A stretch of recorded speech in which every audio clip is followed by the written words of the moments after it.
So I haven't seen any evidence that Malcolm has been able to match this apparently new desire to reduce personal income tax with a desire to reduce the size of the state, which is the thing that we need to fund. So I would like to see from Malcolm Turnbull, from Scott Morrison, from anyone, how we are going to reduce the oppressive demands of the big state and particularly, if you look at the senior ranks of the public service, SES Category 1, it is the sector which has grown the fastest. And according to Robert Gottliebsen, we've still got something like $50 billion in unfunded superannuation entitlements just for the senior levels of the public service. So I say, Malcolm, I'm delighted to hear this new green shoot of hope for citizens, but where are you going to cut the public sector? Richo, You have got to be kidding. You have just wiped away most of your history in one swoop. Okay. How is it possible that you can have a conversation like you just had Yes.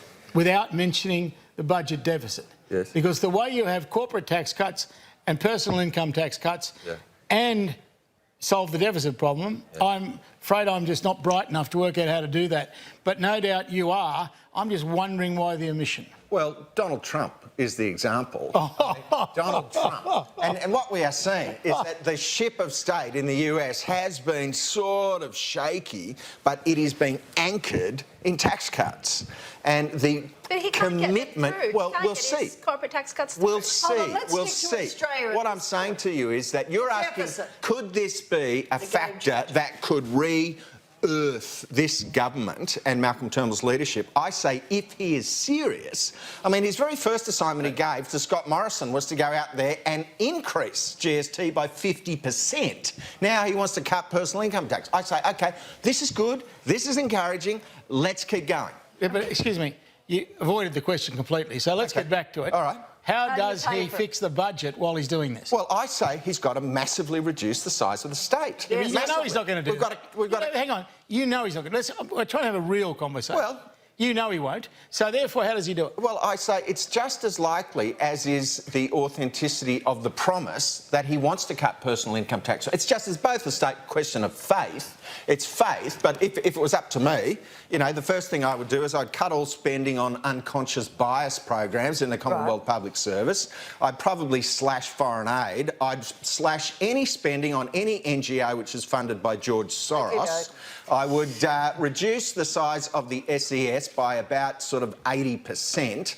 I would probably consider moving the capital out of Canberra to either Sydney or Melbourne and shut down the whole of Canberra. They would be good, you know, good places to start. I'd have the Defence Force actually focusing on defence instead of gender reassignment surgery. Are you going to do it? I would cut all spending Nominate for Bennelong, mate. That's what you'll have to do. on the Clinton Foundation. All that spending would be gone. I would sack all the ex-Labor trade union officials on Fair Work Australia.